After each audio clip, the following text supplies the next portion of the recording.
So that's what we're left with. Quite a large chunk of front subframe, brakes and suspension. And with all 5 screws in, that's the wheel complete. So some of the details, you can see the Yokohama sign, the tyre sizing, the valve stem for inflation. And that's the assembly with the caliper fitted.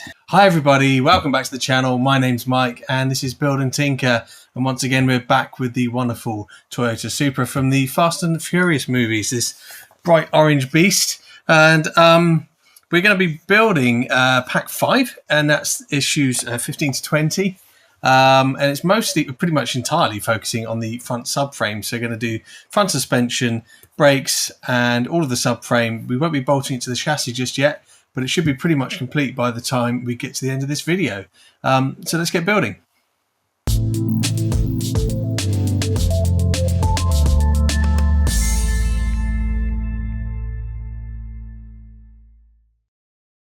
And we really do have quite a lot of parts with this issue. You can see here we've got a lot of suspension and brake components, and these are all for the front left-hand side of the car, including some really nice details like this metal drilled and grooved rotor.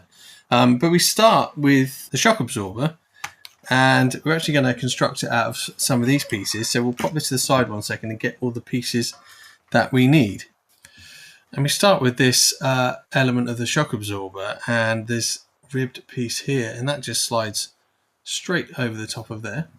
And then over all of that we put a spring, and then the other half of the shock absorber comes over like so. And there's a screw hole just here for a screw that's just going to grip the rail, and it's a QM screw. Now it goes through this hole in the front, but there is no hole in the piston. Instead there's actually a groove, and we need to line that groove up with this screw hole here, because it's just going to grip onto that groove rather than go through a hole. And there, you should be able to compress that piston once you're finished. The next piece is this. It's the lower control arm, and we want to orient it this way. So I'm going to have it facing away from me like this, and I'm going to take this piston with the screw facing outwards, and we're going to pop it into the lower control arm just like so. What you'll see is there are 2 holes in this plate, and we need to be in this hole here, the one towards the middle of the bracket, and then there is a DM screw that's going to go all the way through all of this assembly and hold this into place.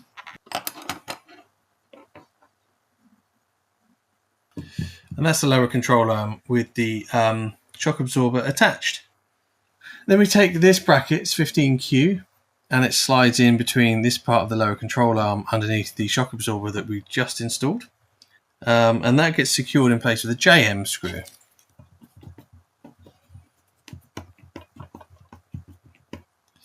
And next is this little stabilizer link. Now there is a correct way round for this.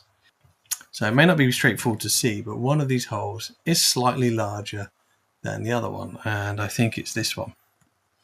So this is the hole we want to be using right now, and it's going to go into this one remaining hole here in the bracket, and it sits just on the outside of the bracket like so, and it's going to be screwed in with an AM screw.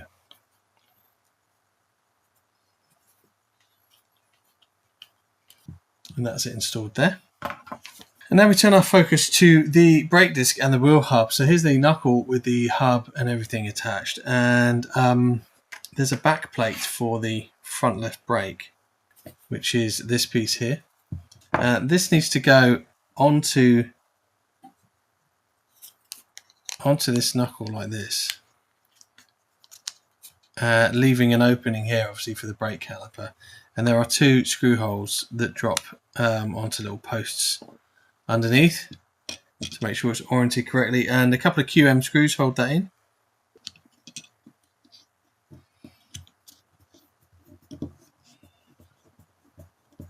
And then next we're going to assemble the brake disc.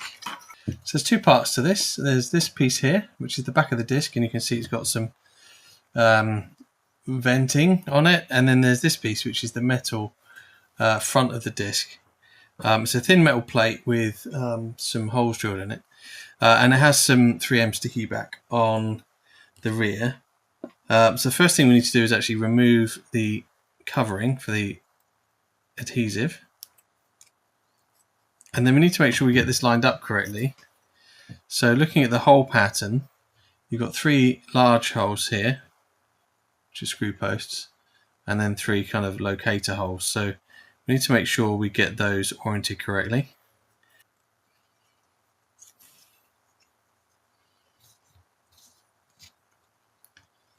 And with that stuck down, we just need this piece here. This is the brake disc inner. It's a nice metal piece. We also have a small spacer, and we need an NM screw.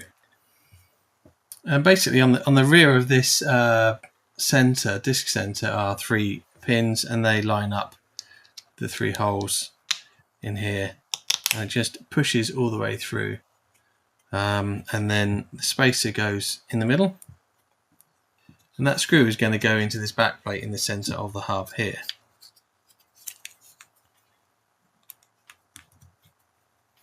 And I have to say, I've done a few different models with different brakes. In fact, I built a model at the weekend. I did the Aston Martin DB5 from Agora Models. They all approach brake discs in a different way with varying results. This is one of my favourites. I really like the way this looks because you actually have a proper metal disc, and from the end you've got the venting. I just think the whole thing looks really smart. So let's get a caliper on it. So this is the caliper. It's a bit plastic fantastic, so it could probably do with some weathering on it. And that simply slides over the brake disc like so. And there are 2 little locators that go into holes in the metal part of the assembly. And from this side, we can now put a couple of screws in. And the screws are fit CPs, and there's 2 of them.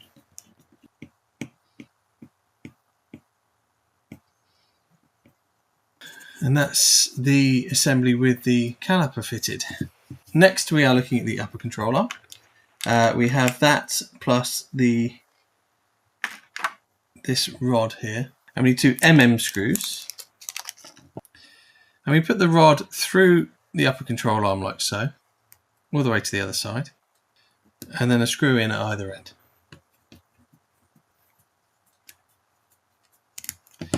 You do have to squeeze that rod quite hard whilst you're screwing the screws in, because it wants to spin around. In fact, what I'm going to do is I'm going to wedge a screwdriver in that hole to hold it still while I just do this screw up.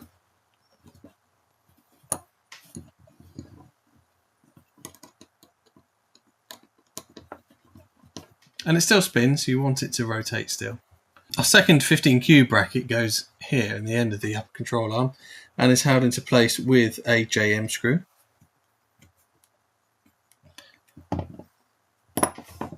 And then with the brake disc and hub assembly this way up, we put the upper control arm over the top of this post here.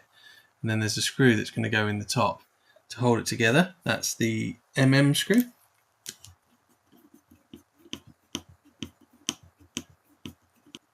And now it's time to bring everything together. So we pass the suspension through the upper control arm, like so. And then we want the rearmost post on the suspension knuckle to sit onto the lower bracket here on this lower control arm, like so. And then we're going to put an MM screw in there.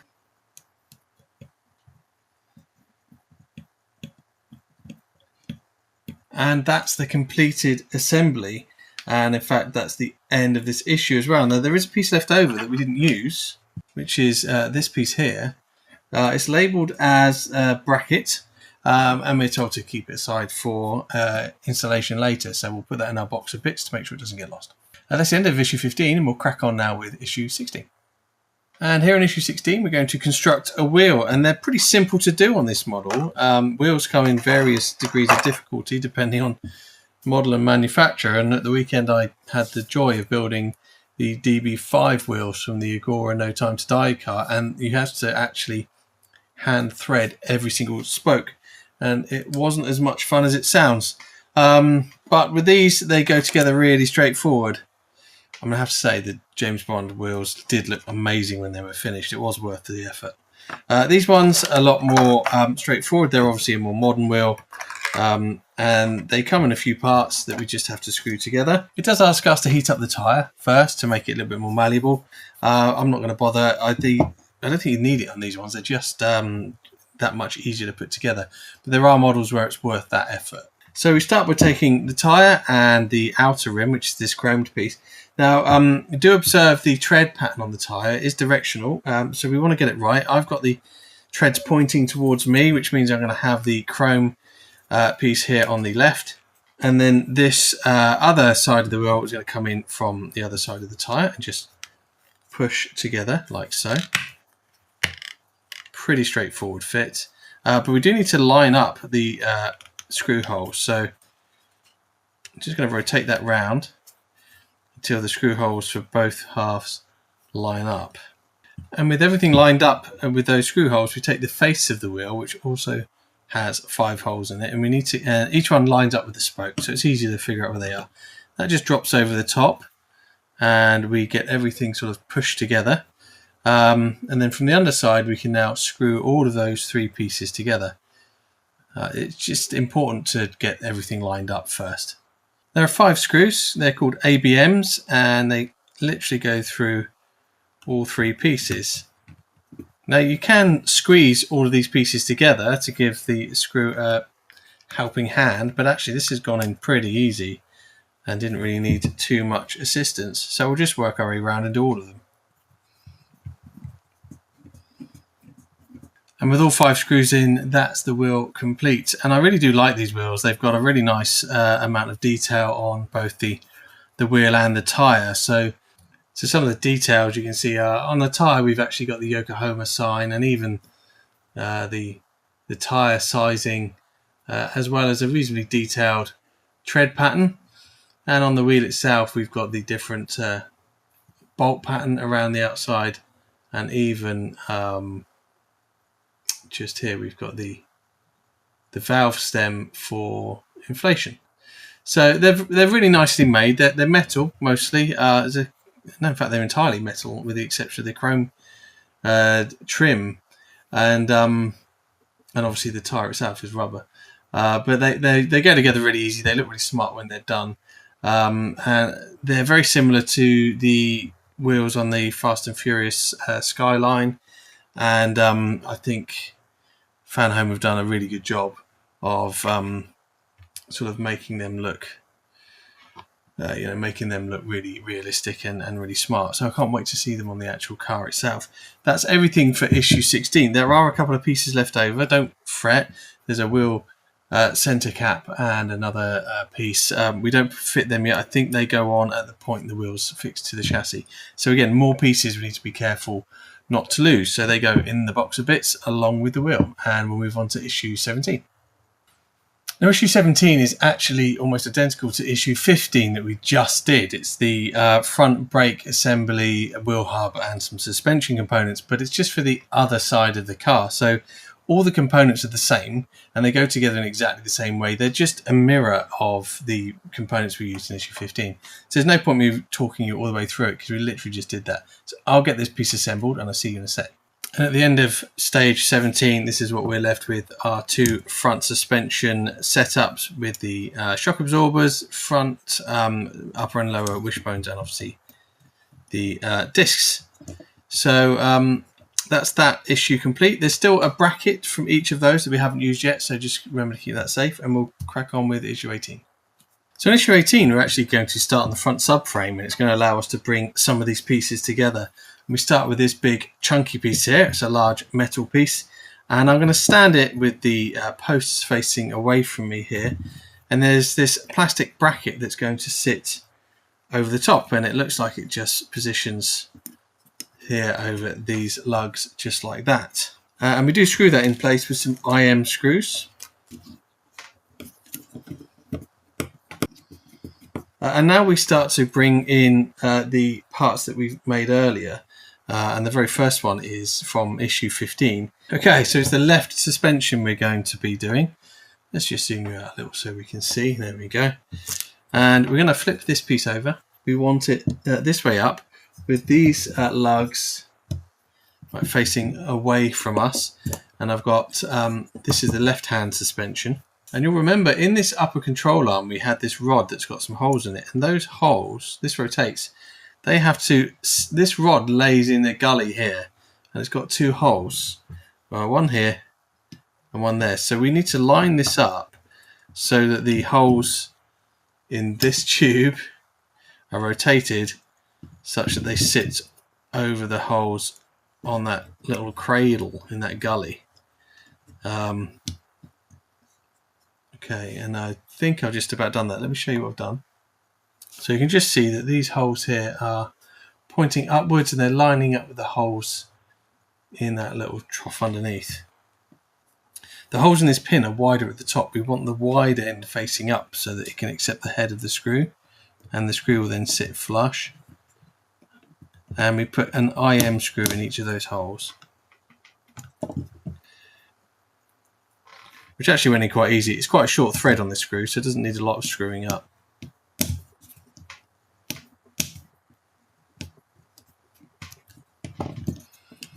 I wouldn't over tighten them because they're quite small screws.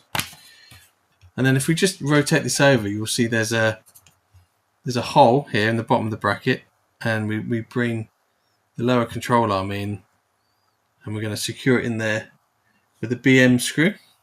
But they want the BM screw to go in from the other side, so it's going in from the side that's got these tabs sticking out.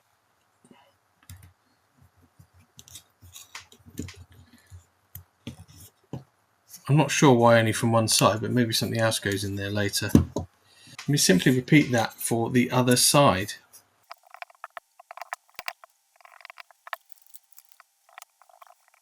So that's the final assembly for issue 18. We've now got the brakes and suspension attached to the front subframe. So let's move on to issue 19.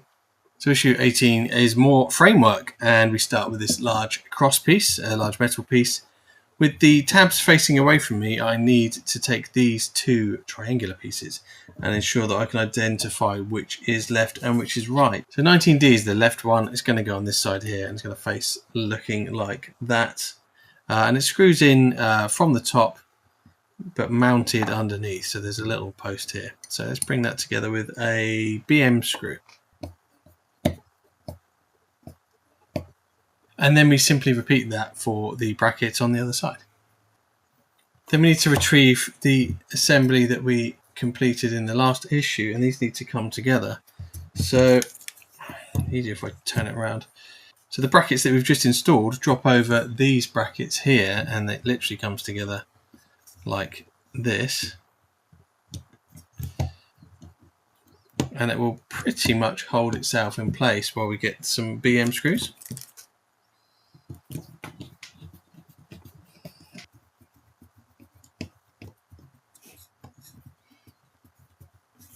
And if we turn it up on its end, then you'll see that these pieces of the lower control arm have dropped into here and can now be secured in place as well.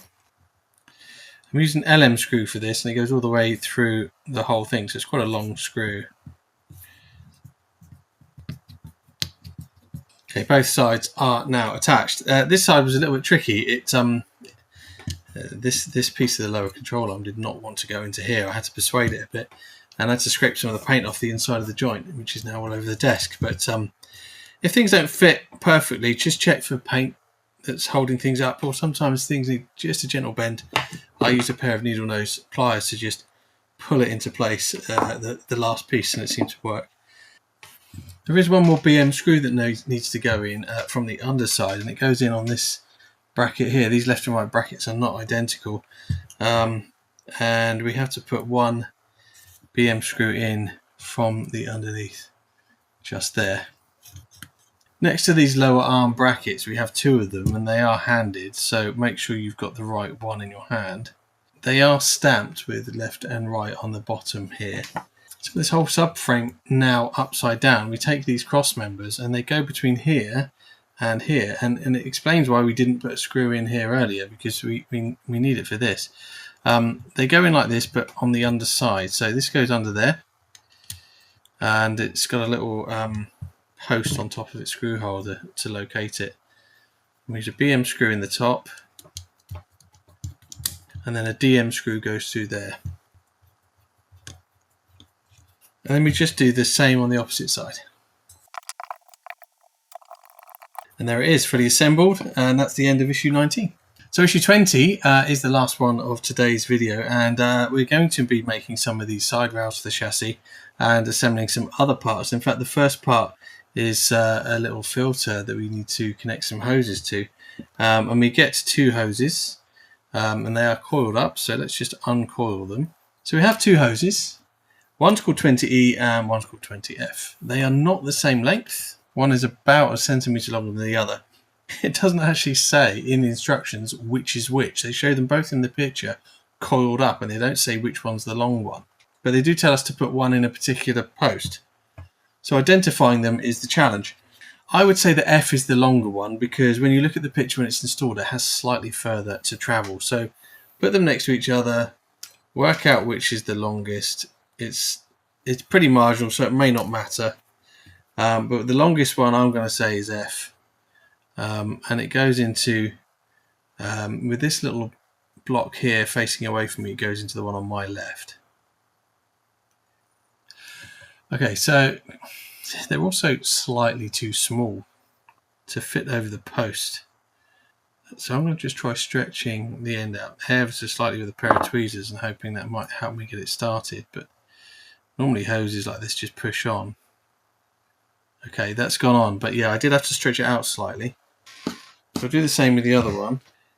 I guess the upside is they're not going to drop off too easy.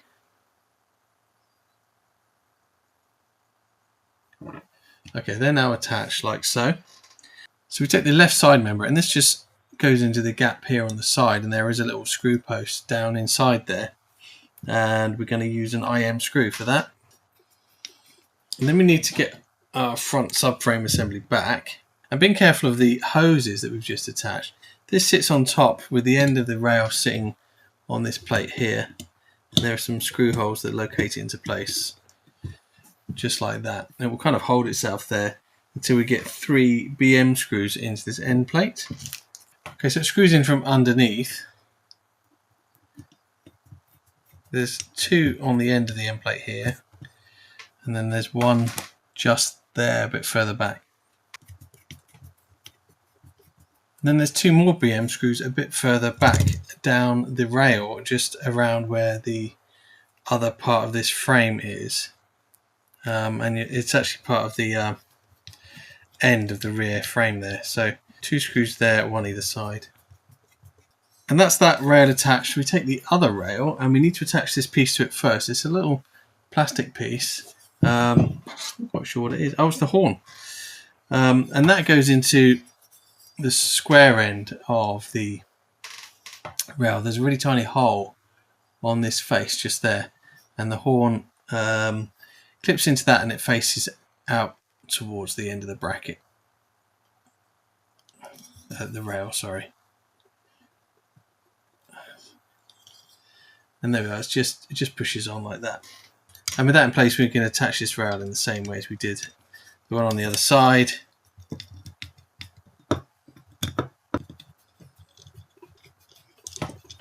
And then with the frame rails attached, we can now go back to these 2 little brackets that we didn't use in the previous issues.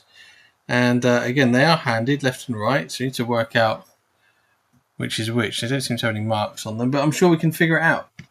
They basically go down here next to the shock absorber. They're going to cover up that post that goes through the top of the upper control arm, and they screw into the frame with screws that go down in through there. And the screws that we use are IMs. And then we just do the same on the other side. And that's the end of that issue, and in fact it's the end of the video too. So that's what we're left with, the quite a large chunk of front subframe with all the front brakes and suspension, and then these hoses as well, plus the horn, of course. So a good bit of progress on the front end of the car, and I don't know what's coming next, but it's great to see some of the chassis coming together as well, and it won't be long before it starts to take shape and look a bit more like a Supra and not just a collection of parts. So I hope you are enjoying your build, and I hope you found this video useful. If you did enjoy it or find it useful, please remember to click the like and subscribe buttons below. The vast majority of my viewers, even the returning viewers, are not subscribed, so please remember to do that, because it doesn't cost you anything, but it really helps me out and helps promote the channel, and hopefully then we can get more people to come and watch these videos. So I hope you enjoyed it. Have a great day, and I look forward to seeing you next time. Take care.